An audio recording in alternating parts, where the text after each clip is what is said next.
The original composer of EverQuest talks about creating the iconic tunes for the game as I sit down with Jay Barbeau. We're also going in the zone of Timorous Falls. Oh, and is someone celebrating a birthday? It's all on this episode of The EverQuest Show. I'm on top of the world, now I'm living, and the good just gets better, keeps on giving. Not even close to the end, it's just beginning. Life is getting lighter while the days are getting brighter. Gotta celebrate life and get excited about good times and good living. Come on, shout it out. Hey, take it up, take it over, take it out of control. Today I'm bringing my soul, and now you got me singing.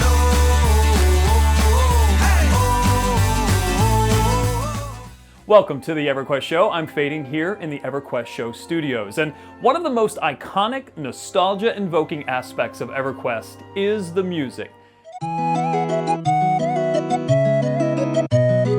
The original MIDI music reminds us of how far EQ has come as a game, and also how memorable those lasting melodies have become.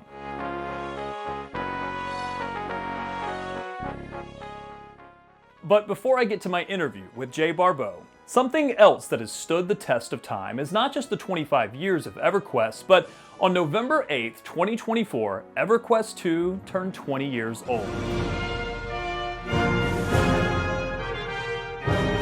The Little Brother sequel to the original game is still going strong and is expected to launch the 21st expansion, Scars of Destruction, on November 20th.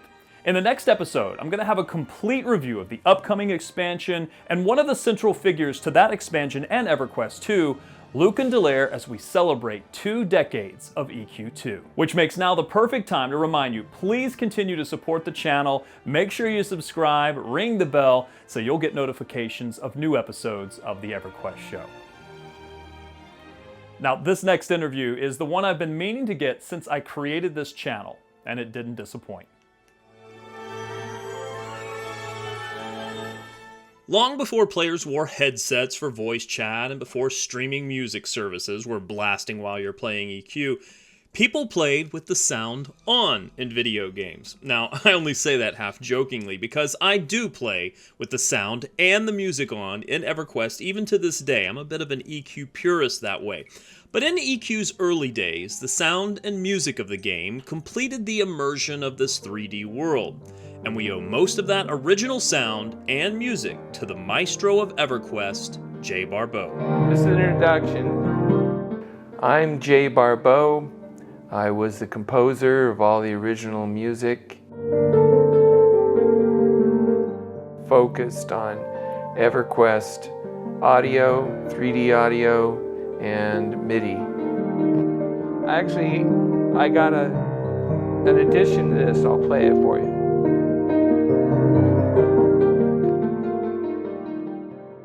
And look, I know you want to hear Jay play this incredible music. Sitting there interviewing him, I was kind of enthralled listening to him play the Kellethan music that he wrote. I'm going to play this in its entirety at the end of the episode while the credits roll so you can hear Jay play. But I want to learn a little bit more about how Jay created the music that we all love. I chose a way to make the music using the best sound card at the time and focusing a sample set that could give me fairly realistic instruments.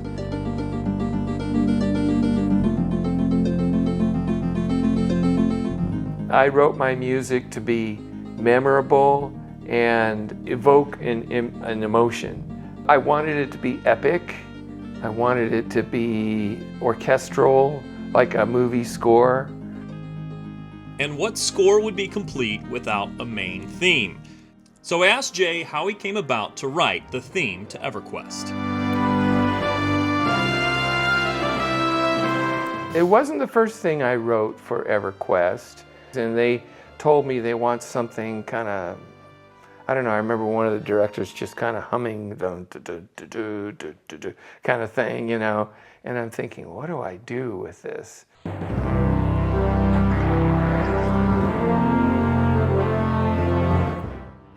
For that one, I just was trying to think of a grand epic theme. I don't just play in one key using normal chords. I look for unique chords and try to emphasize the melody in those unique chords. right now, I'm in the key of C, but I'm playing G minor. And that's not in the key. And I'm going to B flat, A flat,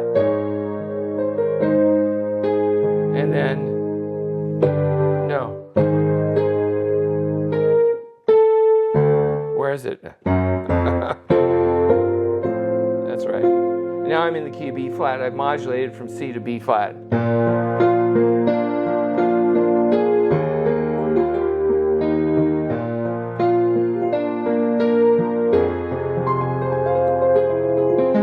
And those kind of flares, I imagine what will happen with the strings or the orchestra. Maybe the flutes will go, or maybe it's a string run or something.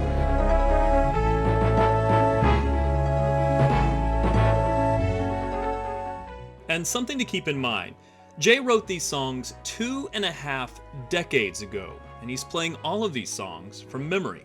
Yeah, you know, that's part of it. I'm not remembering it all right now. But yeah, I play it often enough. I'll just sit down, you know, I'm a muse. It's my muse.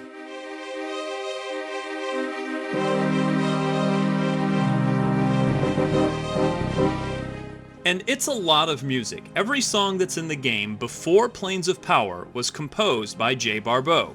It ended up being about 150 different pieces. Total time about 1.5 years just composing for the game. All of these I knew had to be being played constantly in the zone, and I wanted them to not get sick of the music.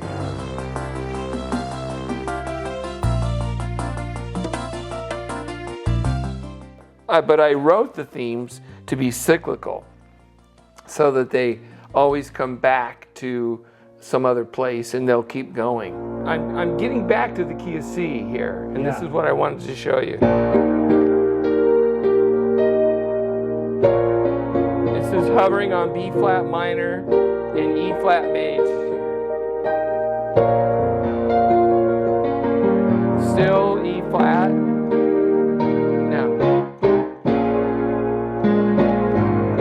The bass runs down until I get back to the original keys. And it kind of brings you home. It feels like, oh yeah. So I've already been on an adventure. That's my whole goal in music and writing. Take the listener on an adventure.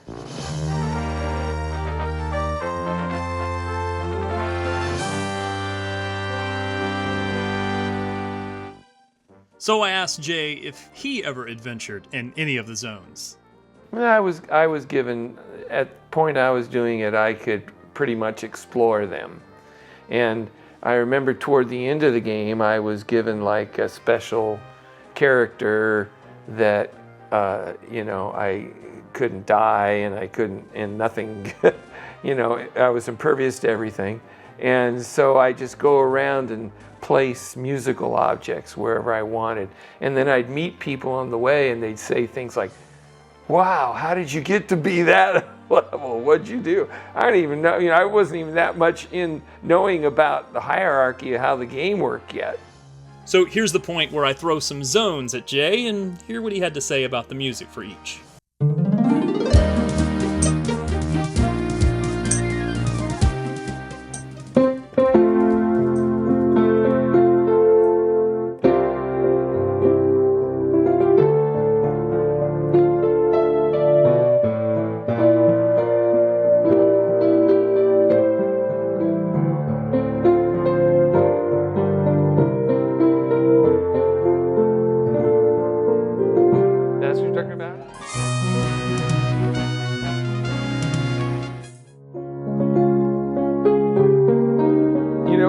Kind of inspired me here. Yeah, no, tell me. Is the football theme.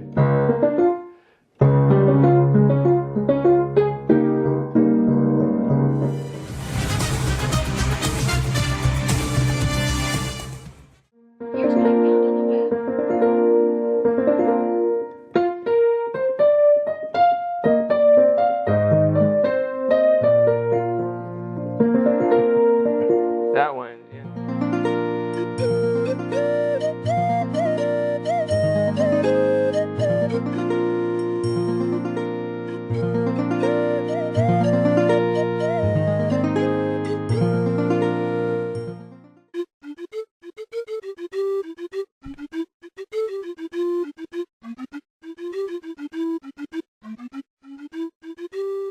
it was inspired by Bach, because I played a lot of, improv, two-part inventions like that kind of thing, or oops.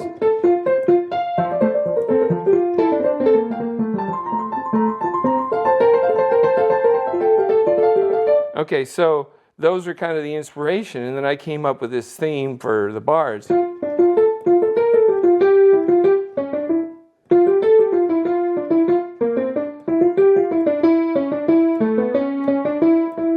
It's all melody, but it's outlining the harmony. You can hear the harmony, the progression, and then fill it in with the left hand.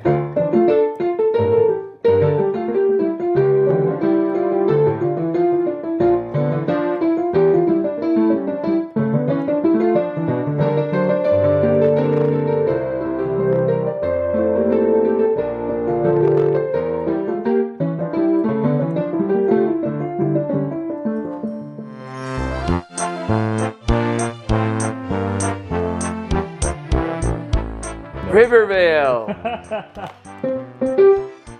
Yes, it was. What was my inspiration? That was kind of the 12 Dwarves, because these guys, they were like dwarves, but I didn't want to write something exactly like that, but something just kind of whimsical and fanciful. So.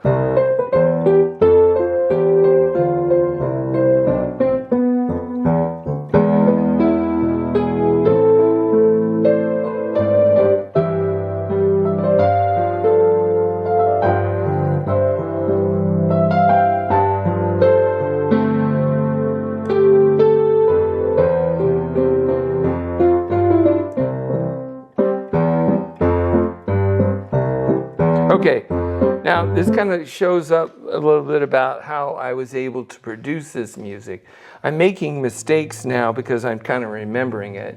And usually if I sit down and play it, I can make an arrangement of it on the fly. But one of the nice things about using a MIDI sequencer is you can take little pieces of it and play that and then perfect those pieces.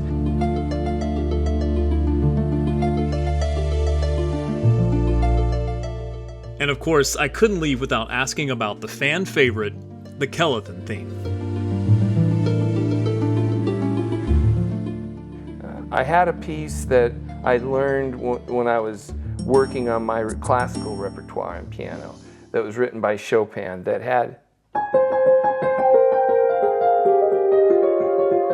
It's all sixths.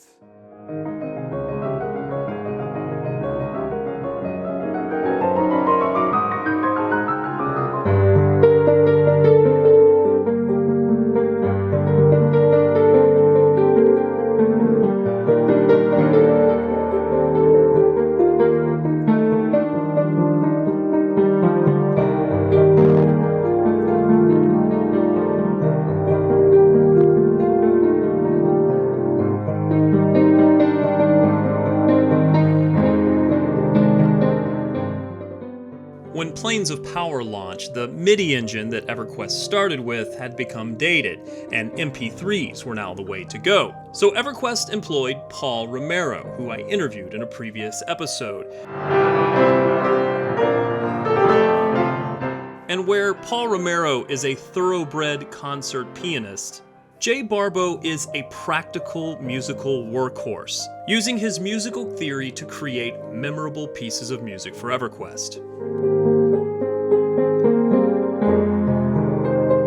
As a body of work, I'm pretty proud of it.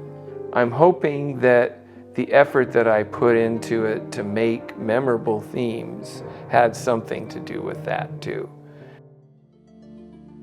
More of Jay's Kellethan piece is at the end of the video, but here's a question for you. Which original EverQuest tune is your favorite? We all have a favorite. I've already kind of let you know what mine is. Let me know in the comments. I want to hear from you on which piece of music you think is the best. And in case you missed it, episode 11 of the EverQuest Show counted down the best music in all of EverQuest, including just the original tunes and my previous interview with Paul Romero. Make sure you check that out after you finish this video. But there is much more EQ Show right now.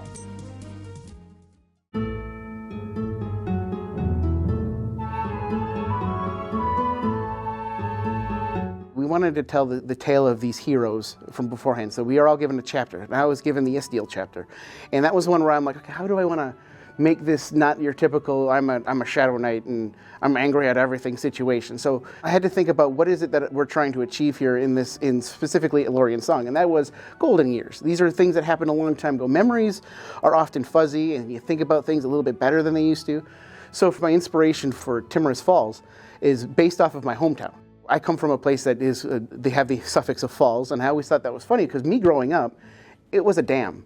That's kind of the stuff that I used to inspire the ale house and the giant waterfall in that zone, is because to me, these are things that are kind of like reminiscent of things from my own hometown that I wanted to write what I know. I wanted to make it feel like everyone's jolly, everyone has a whole bunch of like, where they drink, but they don't get angry drunk, they get wise drunk all the time. I do not know how to really use how to draw very well, and that's kind of a thing for some designers, and I'm okay with that.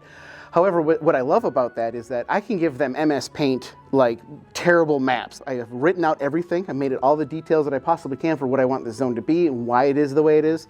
And then art will take that and make something that you see in game. Now, oftentimes it's very spot on. More often than that, though, it is whoa. Like I didn't like, for instance, the waterfall in Timorous Falls. I didn't expect it to be the water wheel to be that big, and there was this sparkle of there's like a rainbow that was happening over the waterfall. And these are all little things that art liked to toss in there that I went, oh, that's so great, that's so cool. Earlier I mentioned that it's been 20 years since the launch of EverQuest II. Let's meet one of those EverQuest II developers that help keep the content for that game moving forward. I'm Nathan McCall, and lead content designer, known as Kathiel. And I've been working here for 20 years. Official duties are just watching over all of that content, right? Because I'm going to be doing either a live event, so that's holiday content for our game, or I'm going to be starting like planning quests for the next game update or the expansion. More recently, an example, we were working on one expansion idea, and I was like, oh yeah, that's great, but I really want to know what the next one is because I like to follow up with, drop little hints and clues as to where we're going. You know, we could do this renewal of Row, and we could have Vox be resurrected, and Kyle Vali Kander said, what? No, we're going to do that now. All of a sudden, what I was saying was now being pitched as like the previous expansion.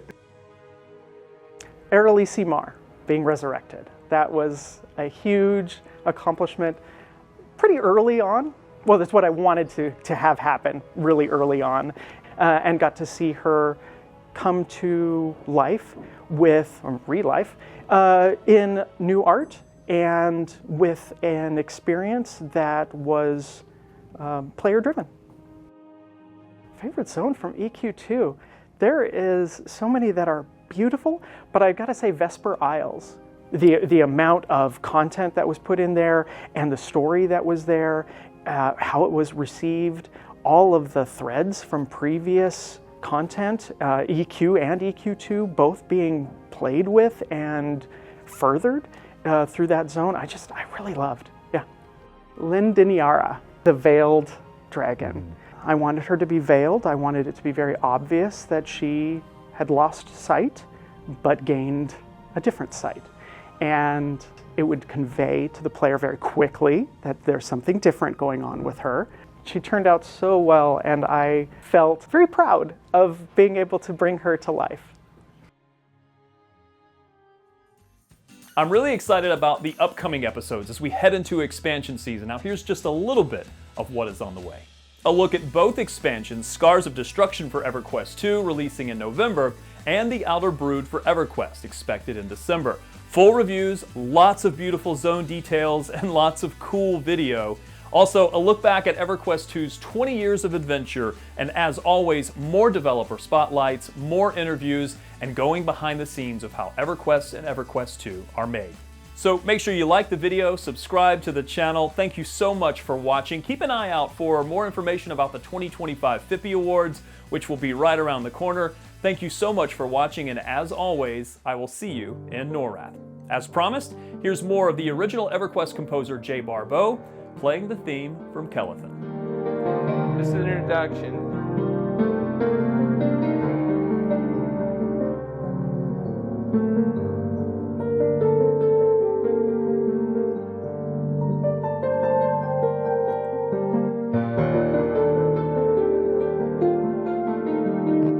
Actually, I got an addition to this. I'll play it for you.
Here's the new part.